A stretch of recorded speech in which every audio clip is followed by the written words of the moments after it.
Hi, everybody. I think we're going to go ahead and get started. I wanted to welcome you all, and my name is Jenny Morgan. I work with the REAL Award, and today we're here for a joint REAL Finequity event called Building Resilience Through Women's Groups, a discussion on why psychosocial factors are critical for their success. And for those of you unfamiliar with REAL, it stands for the Resilience Evaluation Analysis and Learning Award, and it's a consortium-led effort funded by USAID Center for Resilience, providing rigorous and practical monitoring, evaluation, strategic analysis, and capacity building support. And Finequity, convened by CGAP, is a community of practice to advance women's financial inclusion globally, working to increase equitable access to and use of a broad range of financial services. Now, before we get started, just a couple of housekeeping. We are going to have simultaneous translation today, which is really exciting. So if you are a French speaker, please, well, actually, everyone needs to select a language. So it's a little bit like conferences. In the old days, you need to select English, even if you want to listen to the English, and you do that down at the bottom of your screen. There's a little screenshot here.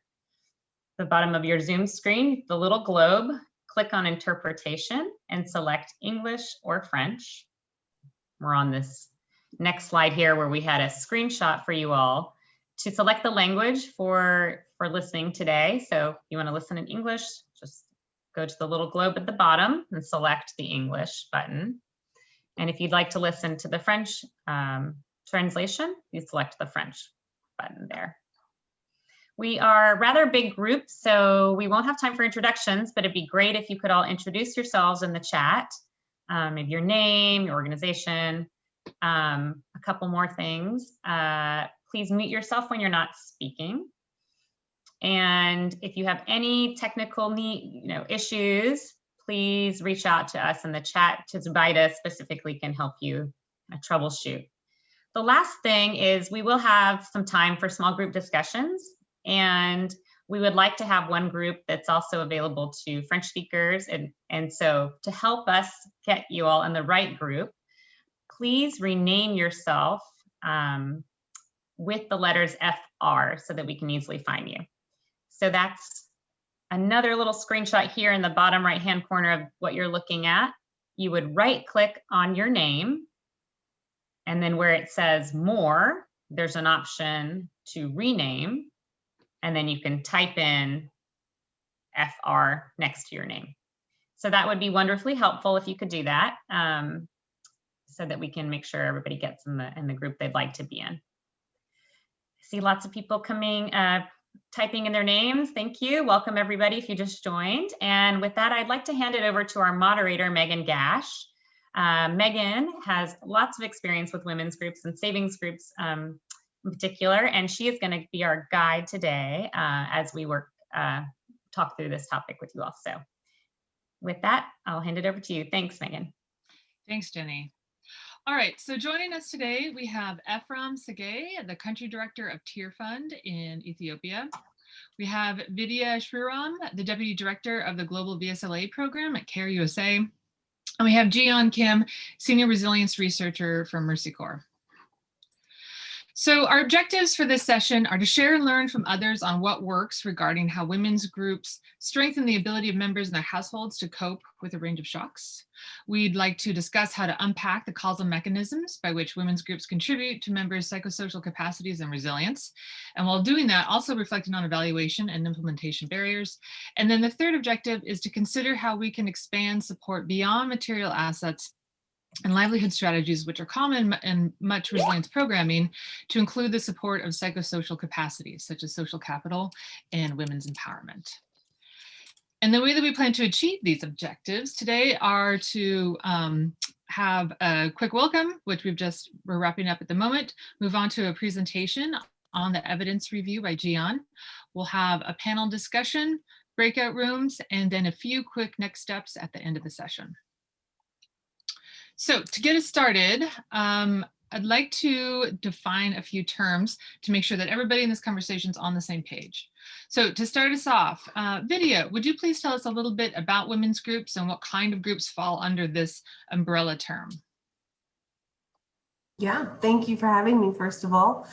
So women's groups, also known as VSLAs, savings groups, self-help groups, FACEs, silk groups, are simply a group of women, generally 15 to 20 people, who meet regularly, agree to make regular contributions, whether financial or through collective action, to support an agreed upon a priority.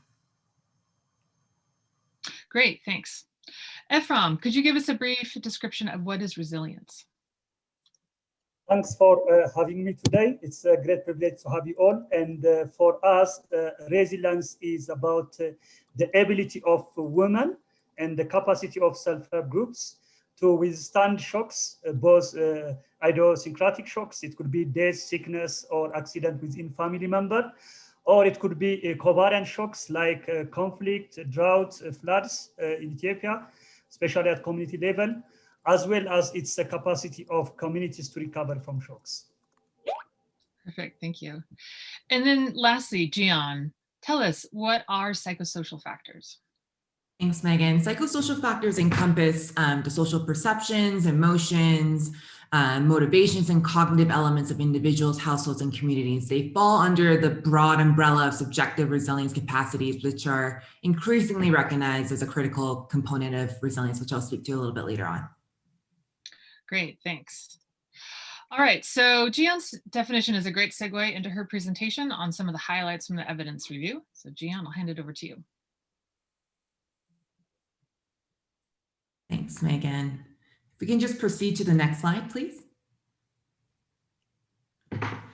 So before I turn it over to the panelists and Megan to share their insights and observations about their work in self-help groups and women's groups more generally, and the role that they play for resilience and psychosocial factors, I wanted to give you a broad overview of this evidence review that was released recently under the REAL in joint partnership with Shared Trust and Mercy Corps.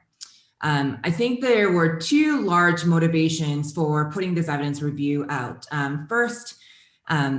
First, there has been an increasing recognition that psychosocial factors, which fall under the umbrella of subjective resilience, is an increasingly important and critical component of resilience. And there's a growing consensus that they should be better considered and accounted for in resilience initiatives. Secondly, self-help groups and women's groups more broadly have been recognized as a really important opportunity for resilience initiatives to better account for and tap into to realize resilience in a variety of contexts. So with that motivation in mind, we set about doing an evidence review with two aims that you see on the slide here, which is first to provide a better understanding of what is already known about psychosocial factors, which contribute to resilience through self-help groups and women's groups more broadly, as we'll talk about further. And second, to highlight the gaps in our current understanding and the evidence base to showcase the ways in which we collectively can contribute to this issue more broadly.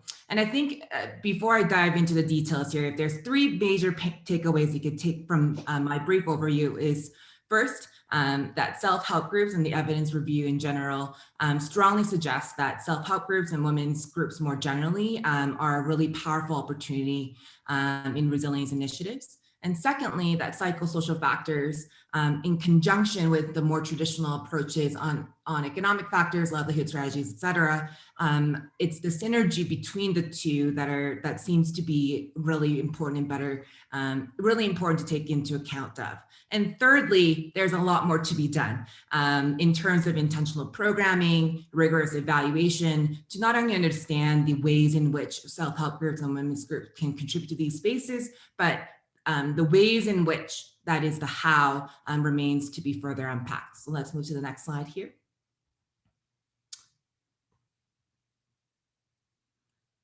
I'm not seeing my slide shift, but I don't know if, oh, there we go, thank you.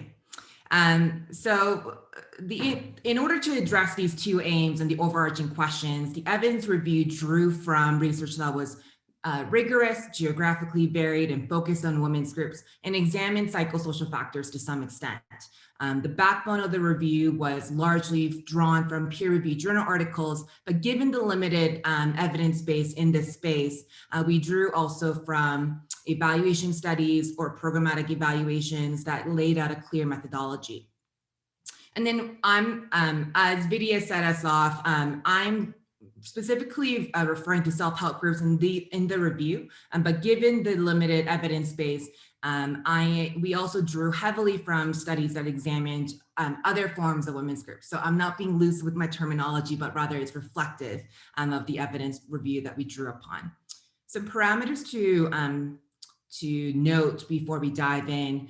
First, the evidence review focused on women's resilience, not only because shocks and stresses disproportionately and differently affect girls and women, but also because they are heavily represented in these groups, largely targeted or also for self-opt-in purposes. And additionally, evidence has shown that when women are involved, and that greater transformation is possible when women are active agents in their own life and transformation, rather than, just very subtle mere recipients of support. Secondly, in order to draw some boundaries in our analysis and discussion, the report is focusing on social capital and women's empowerment as illustrated psychosocial factors. But the evidence made clear that there are other related psychosocial factors such as aspiration, self-efficacy, and confidence to adapt, which are also critical and related pieces between self-help groups and resilience. We can move to the next slide. In reviewing the research, the evidence review suggested and strongly suggests that self-help groups are really important, and women's groups more broadly, vehicle for resilience in this space. This is a conceptual framework that visually summarizes some of the insights that we have gleaned, and which suggests that there's an opportunity for resilience initiatives to better account for and more intentionally understand and accordingly program with strengthening social capital and women's empowerment alongside the other psychosocial factors. And viewing resilience through this social capital and women's empowerment lens not only showcases household and communities' agency to shocks and stresses, it is important as a critical component which synergistically with economic factors can contribute to their resilience. So the long story short is that the evidence reviewed for this report strongly suggests that self-help groups and women's groups more broadly facilitate their members' psychosocial factors, which in combination with their economic factors strengthen members' and their household's ability to be more resilient in the face of shocks and stresses. So let's dig into some of the pieces now. If you can move to the next slide, please.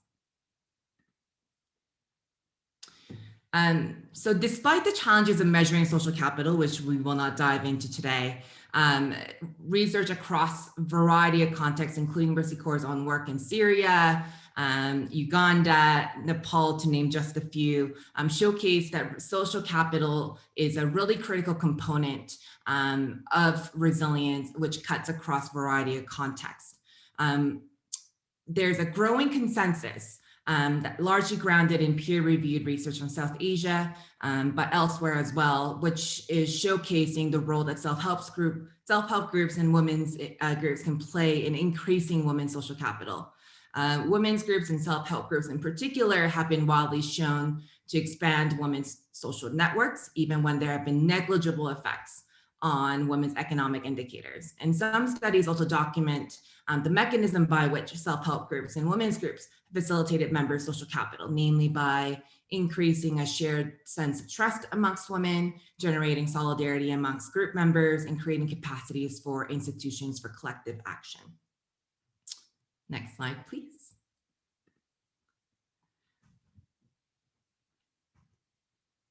Women's empowerment in its various conceptualizations and measurement have also been shown to be a strong predictor of whether households can escape and remain out of poverty in the face of shocks and stresses. A study in Bangladesh of a care implemented program found that women's empowerment was strongly associated with resilience to the 2014 floods, and that the women with higher levels of empowerment scores were able to maintain household food security, which is a key measure of key measure of resilience for a longer period of time compared to women with lower empowerment scores. And relatedly, a growing body of evidence suggests that self-help groups and savings groups and women's groups more generally positively impact women's individual and collective empowerment. Studies have shown that savings groups both increase women's involvement in household decision making and their economic empowerment across several country contexts. So in Nepal, for example, saving group participants cited their increased confidence in household level decision making as a primary way in which their membership in these groups have changed their lives. In Zimbabwe, there was a care saving groups again that found that participants reported a 20% increase in joint marital decision making that I think Vidya will speak to a little later on. And in addition to these women's individual empowerment, their membership in self-help groups and savings groups and women's groups more broadly have been also associated with collective empowerment and an expansion of their civic and political engagement as well. Next slide, please. Collectively, I have noted so far the what. So in what ways are self-help groups contributing to which psychosocial factors? And I think a lot of the underpinning question that discussion is begging is then the how. And so in our review, what we have found is that this is an area of active exploration and limited evidence. But nevertheless, three major factors, which you see on the slide here, emerged as important components of why these groups and how these groups are contributing to psychosocial factors and in turn their resilience. So the first is access to savings, loans, and financial institutions. So the evidence is clear that access to savings, loans, and financial institutions play an essential role in allowing households to mitigate effects of shocks or stress. But what's really critical to note here is that each of the studies that cited this factor also flagged psychosocial factors and their importance of it, specifically social capital, confidence, self-esteem, and empowerment, which synergistically with this access are facilitating resilience. And so the complementarity between psychosocial factor and the access to these institutions appear to be really key. Secondly is the technical training and support. So input of technical training and support to groups can significantly enhance outcomes. So an evaluation of Tier Netherlands and Tier Fund UK's food security program in urban and rural Somaliland, Kenya, and Ethiopia determined that self-help group members who were better able to withstand drought and appeared to be more resilient to shocks were leveraging lessons or training that they received through these groups. And then last but not least is the group solidarity and network piece. So self-help groups and women's groups more broadly appear most effective when trust and solidarity are built among group members through the development of stronger social ties. And trust is developed when groups meet at frequent and consistent intervals and are highly institutionalized with clear and consistent structure for meeting, organization, and leadership.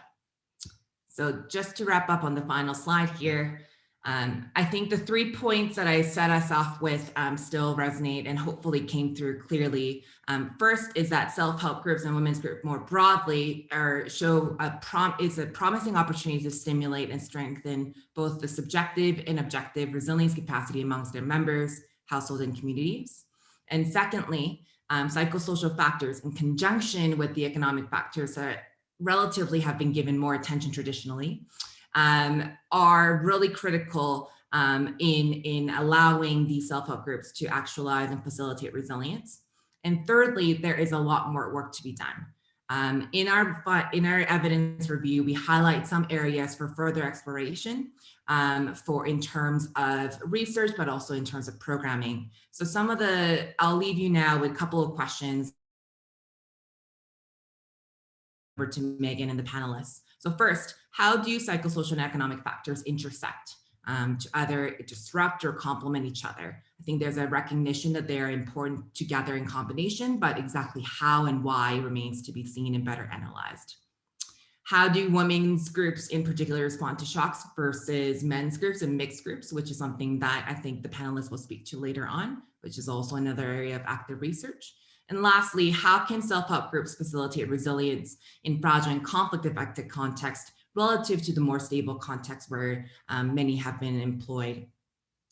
And then relatedly, how do pathway to resilience through self-help group compared to shocks experienced from a more natural occurring disasters versus economic shocks, et cetera. So I'll leave you with that and turn it over to Megan, Biddy, and Ephraim to draw on their insights and observations. Thanks. Great, thanks so much, Gian. That was a really nice presentation. I also wanted to say thank you to you and to your co-authors, Courtney and Soledad, for a great contribution to the literature base on women's groups. I've been doing research in the women's groups field for quite a while, and I think this is a really nice piece to add to the field. On a personal note, every time that I do a presentation on savings groups, there's always questions about social capital and about women's empowerment. People want to know, how much does it matter? How do you measure it? How do we define it? What is the real strength of it? And I think that this paper really adds to that conversation. So thanks again to the three of you for writing it and for the Real Award and Shared Trust for sponsoring it. Okay, so let's go ahead and move on to some questions for our panelists to dig into these topics deeper. So to start us off, Ephraim, in your experience with women's groups at Tirfan in Ethiopia, how do you think that social capital and women's empowerment gained through the group contributes to building resilience?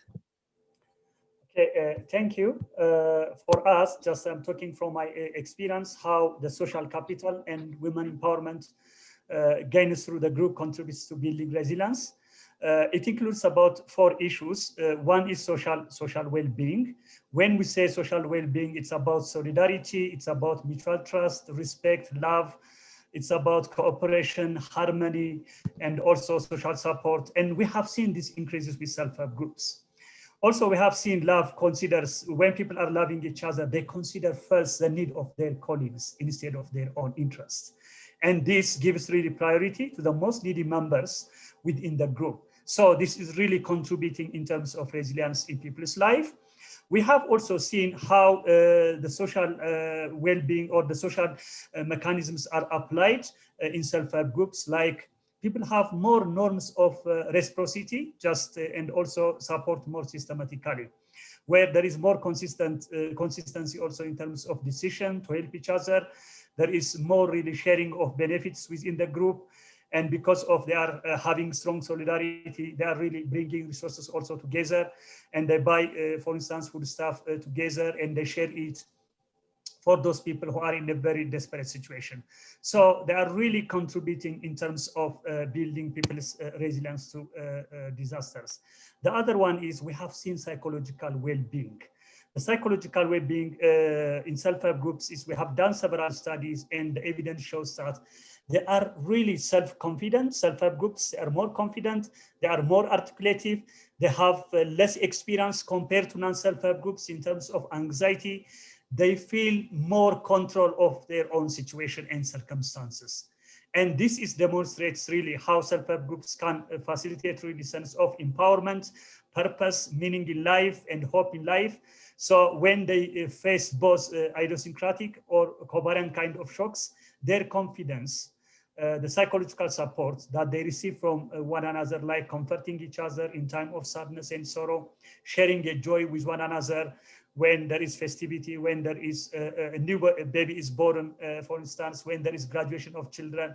So all these are really mechanisms that empowers them and build their confidence to withstand any challenge that they face. So all this contributes to shocks. The psychological well-being of a member and the group contributes to resilience. This is the second thing that we have seen. The other factor is also we have seen with self-help groups strong social well-being, where people are practicing, regardless of their religion, they experience within the group prayers. So they pray for the sick member. And this is really encouragement for the members. So it enables them to withstand the shocks, household kind of level shocks that they experience because of prayer support. And also we have seen members praising God, Allah, for being successful in their group or for being blessed as a group. This is really contributing a lot in terms of coping up with disasters. There is gratitude that members feel that the positive changes that they experience, there is more gratitude within members, there is more internal peace within members, and this all contributes to resilience. Also, the political kind of capital that we have with self-help groups, we have done several research studies, and it shows that self-help groups are able to advocate their issues through their own structure and able to influence government on road maintenance. It could be on water scarcity, kind of, if there is resource water scarcity in their community, they challenge government, they engage in community development issues. So the political capital that they have contributes to public resilience and also having great confidence in terms of challenging government. The last one is the group collective action that we have seen with self-help groups. Whenever there is issue, whenever any violence in the community, they have collective voice. So they challenge government. As the women, they go together and they really advocate on behalf of the groups as well as young girls who are facing challenge. So this is really what we have seen in how the social capital are being used to build resilience of communities in the self-help group in Ethiopia. Thank you. Thank you, Ephraim. Wow, that was a great answer to that question. I really appreciate that you touched on the emotional side of it as well as like the collective action, because I think that I think all of those aspects exist in women's groups. So building upon that, how do you think that all of those factors work in tandem with the livelihood strategies and material assets to help build resilience? How do these two things have the synergy together? Yeah, when we are talking about livelihood, we are talking about having alternative livelihood for communities. And we are talking about, when we are saying alternative livelihood, people are diversifying their livelihoods. So the self-help group model is providing people the opportunity to diversify the livelihood, and which is the way to resilience. That's what we have seen. And also we have seen that, for instance, cash asset that people have contributes to resilience. So people oftentimes they say that I feel as if I have my own bank. At any time I can go to my group and ask for money because I don't need to line up in banks. So this is really how it contributes in terms of building people's resilience to disasters, especially in the context of Ethiopia. The other one is the social support that I have mentioned. In time of stress, in time of distress, people need to be accompanied by someone. And the self-help group model, we have seen that they have a special saving, they call it a social support saving, where in time of bereavement, in time of sorrow, people use their own resource to support one another. So really there is a very good connection between the livelihood strategies and also self-help group and building resilience. There is really connection. That's what we have seen in the work that we have been doing over the last 20 years. Yes, it's very much like women's groups provide a social safety net for their own members with Definitely, both the social cycle factors and the material assets. So exactly. So Vidya, let's turn to you for a moment. So to focus a bit more on women's empowerment, and more specifically gender norms, what programming have you seen at CARE with groups that affect norms in such a way that it contributes to building resilience? Yeah, thanks for that question. With regards to gender norms, group solidarity, as everyone has mentioned, is key, which is why the authors have honed in on savings groups as a platform for building resilience. And I completely agree with why this platform is key to supporting individuals and the community. But in our experience, in CARE's experience, the programs that work the best are the ones that deliberately tackle household level dynamics as well. Mm-hmm. And that affects the uptake of services, whether financial, health, education, livelihoods. So while social capital is being built within that group setting, which is critical to the success of that group, CARE's found there's 3 elements of women's economic empowerment programs that unlock gains in a number of areas. First, building social capital and financial literacy through the savings group platform. Second, and this is the one that I will hone in on more specifically, is doing couples dialogue to support improved household relations. So working with couples within the household on decision-making and how allocation of resources. And then third, community level activism to shift inequitable social norms at a broader level. We've done 2 studies, 2 RCTs that confirm the effects of this approach. One was in Rwanda, through a program focused on reducing gender-based violence in a country with some of the highest rates of gender-based violence. And doing this combination of savings and couples dialogue, we achieved a 55% reduction in intimate partner violence, alongside a 43% increase in women's income. So these two things are very related, and a reduction in violence witnessed by children in the family. In Uganda, we designed a similar program to evaluate how closely social norms work needs to be aligned with our financial literacy work in order to achieve women's economic empowerment. So in this case, the program was focused on digital financial access. But the thing that worked was with folks that got the digital tool and a household dialogue counseling session, the household dialogue session is what catalyzed uptake of digital financial services. And psychometric measures showed that there's significant positive results among the people participating in this treatment, including both mastery of the tool, but also reduced psychological distress, right, within the household. And the combination of the two increases uptake of both services. So increased membership among VSLA members in applying for a formal bank account. So 58% of the members applied for a digital bank account.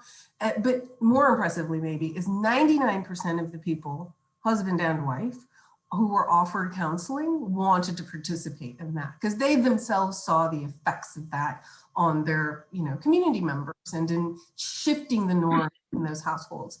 And we saw also that the financial choices made by women confirm that they allocated funds in positive ways to help their families, especially the children of the families, and to save for the future. So if we're talking about resilience, yes, using VSLAs as a platform for social cohesion is really important, but as important is conducting dialogue with the duty bearers, the decision makers in the household. Wow, those are some really impressive outcomes, Vidya. I'm just like, my eyes are just popping here. That's really insightful. Thank you for sharing that. So just to turn a bit on that topic, have you seen, is there anything different about how these dialogues or how women's empowerment in general or other psychosocial factors work with groups in the context of disasters or conflicts? Like, have you seen these dialogues in other scenarios? And if so, would you share an example with us? So the dialogues, we haven't had a chance to pilot that in complex settings, but I'll say this, in complex emergencies, the solidarity that's built through meeting with groups, friends, neighbors, community members, that's also relevant in crisis settings, in fragile contexts. But in some of those contexts, there's a little bit more effort on the part of implementing organizations like CARE to make that setting happen. Right? It's not a natural coming together of 15 to 20 women under a tree who know each other. It's a little more complicated. So CARE has developed a model we're calling VSLAs in emergencies, and we combine cash and voucher assistance, which is already happening with the formation of VSLAs in complex crisis settings. The core of the VSLA model remains unchanged, right? So that part we know works, the savings group model works. But the wraparound services that provide support to groups in fragile settings is like the way we link to women's rights organizations and CSOs that can serve as redress mechanisms to tackle the unique psychosocial needs of people in crisis.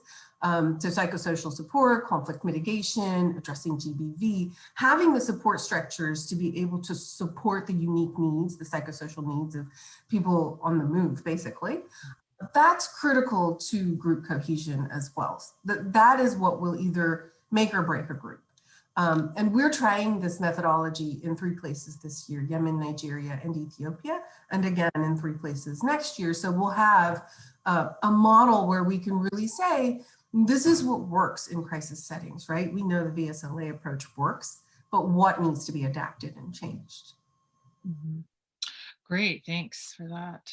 So Ephraim, I'd like to ask you the same question. You touched on disasters and conflict settings a bit earlier, but would you talk a little bit more about that? So is there anything different about how psychosocial factors work in these contexts? Yeah, thank you, Megan. Yes, what we have seen is with self-help groups, we have these social protection measures within the group. We have done research studies in the southern part of Ethiopia in a place called Walaita. So we have seen that really the social protection measure that self-help groups have supports them to cope up with shocks and stress. One of the strategies that they follow is like having rapid access to interest-free loans in time of disaster, especially droughts. People are not able to pay back the loan that they take. So they come up with a way how to really come up with interest-free loans for the self-help groups. And this helps them to cope up. And also we have seen even flexibility in terms of loan repayment periods, and sometimes direct financial support to the group themselves or to wider community, and also sometimes nutritional assistance also to members. So this is kind of a social protection that they use to protect themselves in time of difficulties.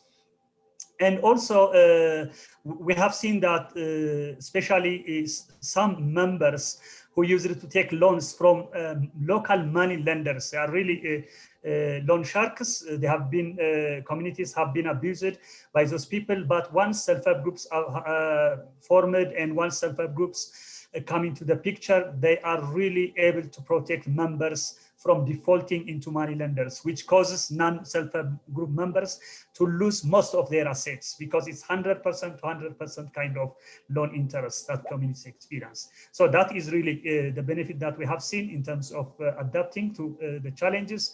There is more flexibility. I call it's more flexible and merciful kind of alternative loan to predatory shark money lenders loan or microfinance in Ethiopia.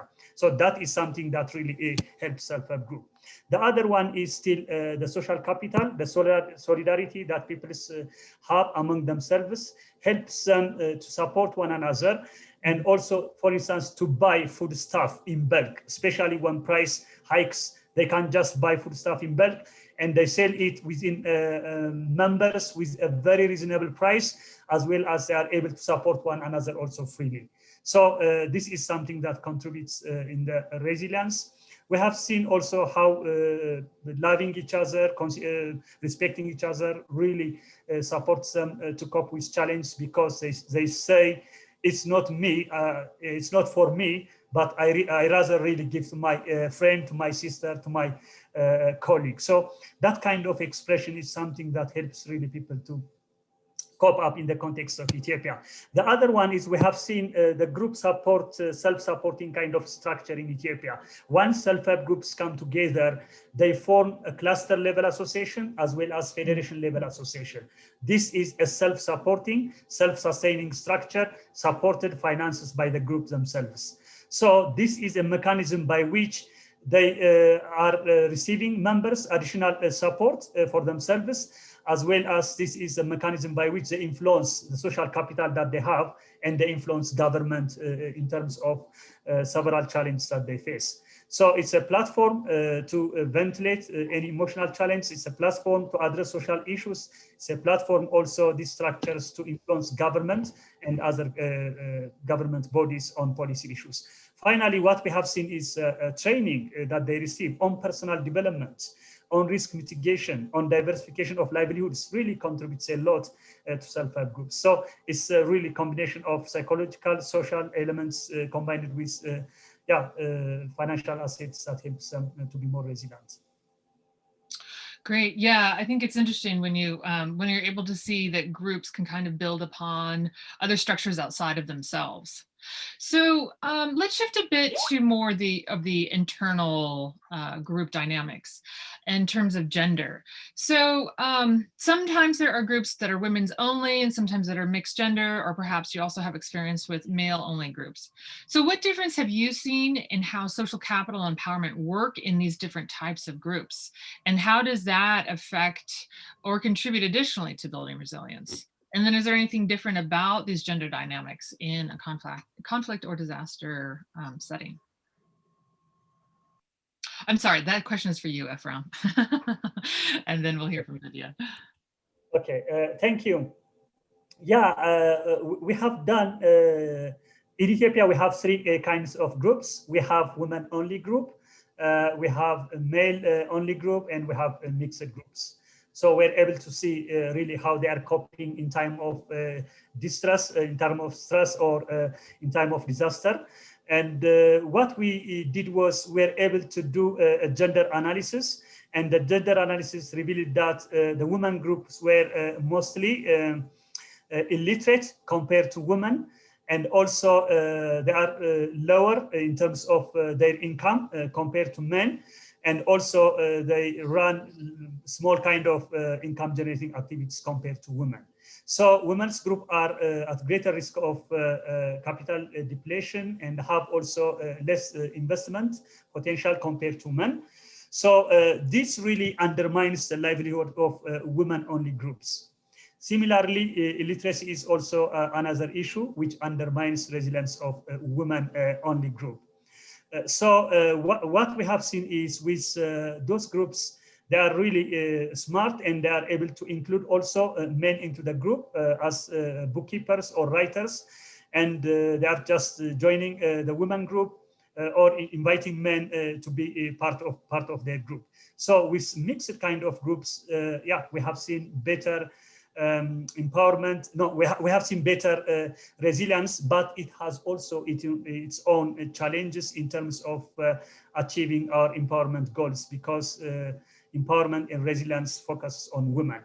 However, we have seen really with women group about a strong conversation, a strong emotional sharing, ventilation, supporting one another, especially when they face shocks at household level. So they are stronger compared to men's group in terms of relationship, in terms of emotional support, in terms of quality of conversation that they have, which helps them to cope up with household level challenges, disasters, and shocks. Yeah, in terms of psychological, mental distress, they are really in a better position compared to women, men group, whereas the men are more of focusing on big businesses, and financial wise, they are better than women. So yeah, we can see the pros and cons with both groups, but in terms of managing household level shocks, women are in a better position compared to the men only groups. Thank you. Thanks. That's interesting, because you could almost say that it's like women-only groups sort of lead with the psychosocial factors in terms of building resilience, and then men's groups maybe lead with the material aspects of building resilience, but when you put them together, they can complement each other well, and you can really see good benefits from that synergy. So Vidya, I'd like to ask you the same question. What can you share with us about the dynamics of different gender mixes and groups? Yeah, I struggled with this question a little bit. I agree with Ephraim, but we've seen a lot of groups in West Africa that are women's only groups. And the majority of groups that we see in East and Southern Africa, and increasingly in the Middle East, are mixed gender. But either way, the core tenet of VSLAs is they're self-selected. So it isn't so much for implementing partners like us to say which is more valid. We've seen different levels of self-efficacy coming out of both models. So in East Africa, East and Southern Africa, we find engaging men in dialogue is the catalyst, as I've mentioned, that enables women to access gains across a number of outcomes. In West Africa, though, women having that safe space just for themselves enables them to bypass restrictive social norms that might prevent them from meeting in the first place. And they achieve a lot still in terms of initiating group action, collective action, and achieving empowerment across domains. So I can't be so hardline in saying this is the approach that works. It depends. The bottom line is we can engage men outside of the group setting. Household dialogue, couples dialogue doesn't happen within that group meeting. So if there's a women's only group, we can still have that part, that household dialogue outside. It's very high touch, it's very personal. It happens with couples in their homes. So whether women decide to meet with men or without is not as relevant as engaging men in dialogue around the specific social norms that affect their household. And doing that in a safe space, generally inside of the house. Great, thank you. I think you touched upon an issue that I come back to a lot working in development. It's this back and forth between what do we know that works everywhere and what do we know that's just context specific. And it's a bit of a challenge, right? We're always going back and forth, like which can apply, which can apply. So That's definitely relevant in this case. Well, one thing we know works everywhere, savings groups. Women's groups work everywhere. Well, how they're composed, we'll leave that to them. Perfect. All right. So for our last panel question, I'd like to touch on the topic of evaluation. So Vidya and Ephraim, you've both mentioned research that you've been involved with in terms of women's groups and resilience. So could you share a bit here in this conversation with insights on either outcomes that you've seen in terms of assessing women's groups programming and resilience, or maybe some insights on how best to look at psychosocial factors, how to measure them, how to understand them, look at the causal pathways. So do you have any insights to share in terms of either outcomes or evaluation methods? So Vidya, let's start with you. Okay, so if we're talking about resilience measurement, honestly, causal mechanisms become more irrelevant the more complicated they become, like in practice.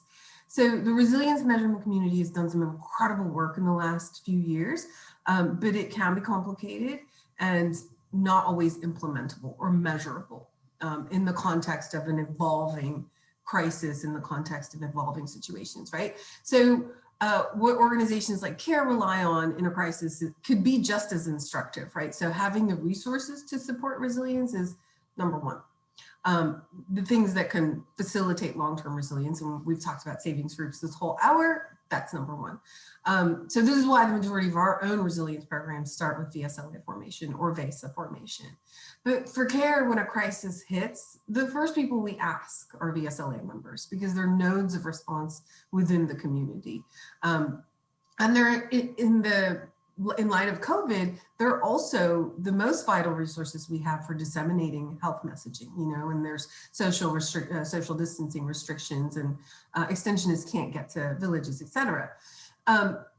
For CARE though, we're conducting research right now. So COVID is a very good case for how we really define our way forward, right? So we're conducting research now in 6 countries on the impact of COVID on groups. And if we're talking about resilience and savings groups, here's a few data points I'd like to share with you. You guys mull on this, okay? So in Burundi, Mali, and Niger, 81% of groups are still meeting, right? Socially distanced, they're adhering to all the regulations, but they're still meeting and they're continuing to save. 78% of them are saving more than before COVID. 67% are still lending too. In smaller group settings, they respect their social distancing things, but groups are adapting the way that they operate, but still saving, still lending, because that is core to the resilience of their communities. In Burundi, 63% are saving more than before COVID hit. In Ethiopia, only 2% of our members said they had left their group, right? Because the group members see value of this.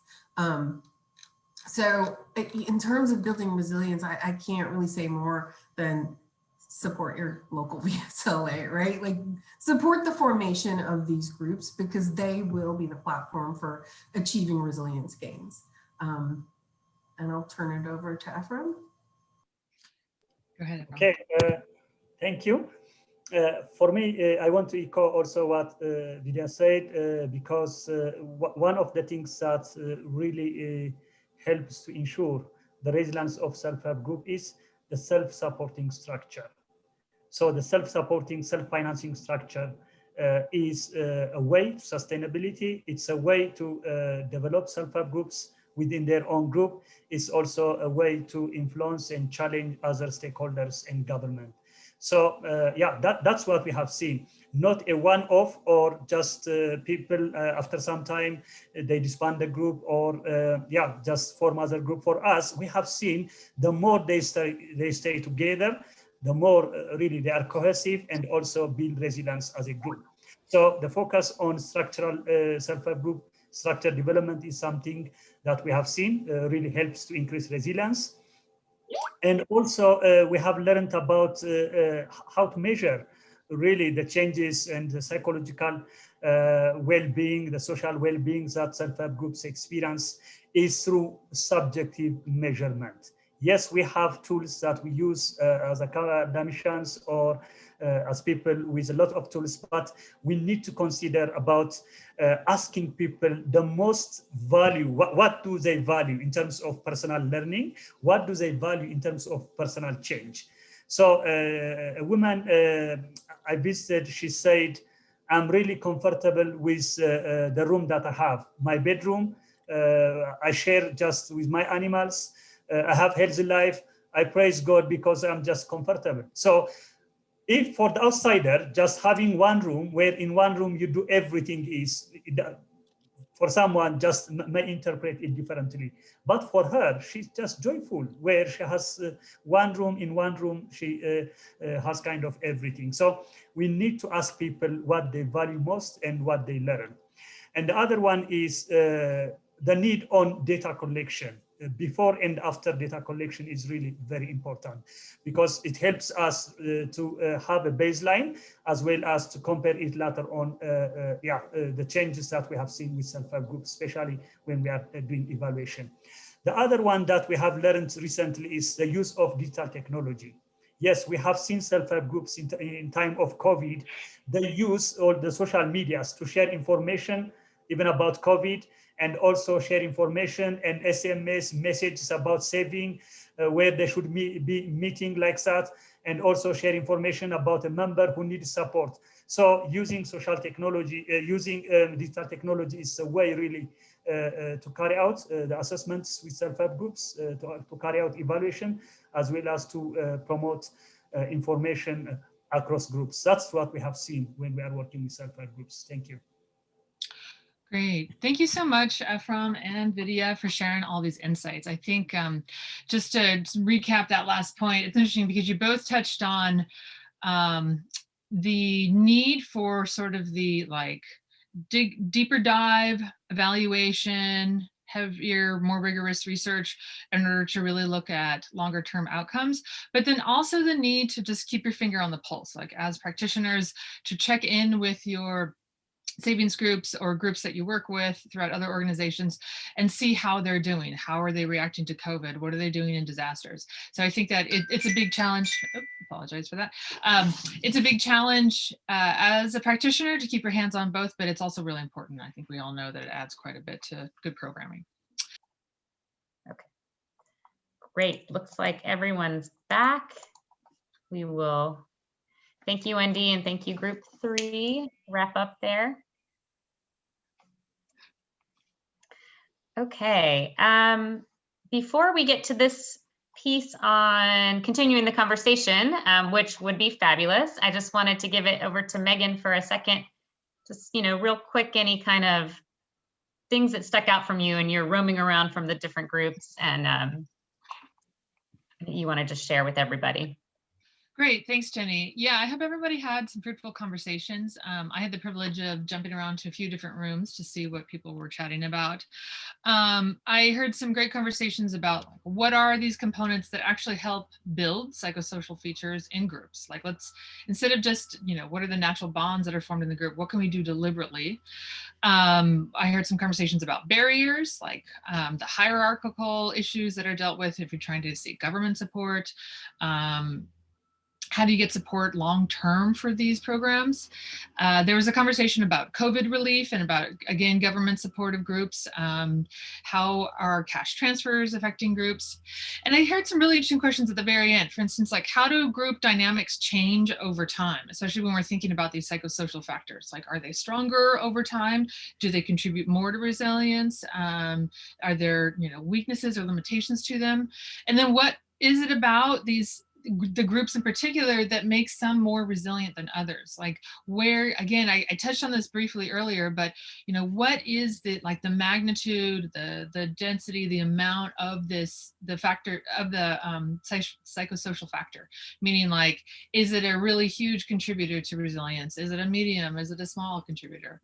And then how do these different types of groups vary? Like we do know that within this umbrella term of women's groups, there is a little bit of variation amongst like savings groups versus SHGs.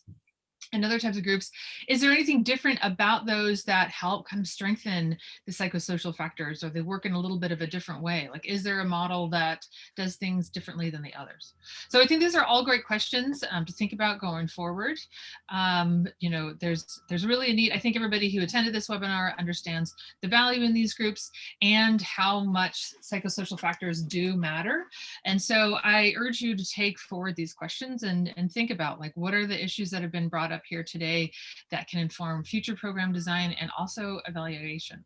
So I'm going to hand it over to you, Jenny, for a few closing words. Yeah, thank you. I just wanted to thank Megan and all of our panelists, all of you for joining, and everyone who kind of worked behind the scenes to make this event happen, especially to the Real Award and Finequity for co-hosting.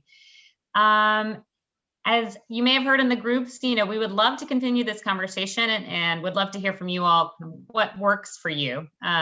Is it events like this, or we have an offer from Finequity to use their collaborative platform to have, more specific kind of time-bound discussions, or a more open working group where we could share resources, ask each other questions, kind of co-create different guidance together.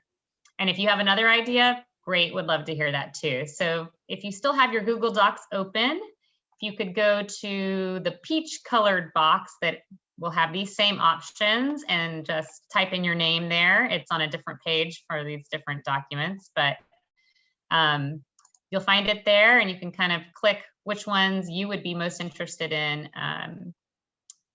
continuing to have this conversation. The last thing is we have a survey for this event. I just put it into the chat. If you could take a minute, probably takes 2 minutes, and let us know how we can improve this for future events. So with that, thank you all. I'll give you the last minute to do the survey and sign up. We won't close the group right away, but appreciate everyone's great comments and feedback and participation today. Thank you.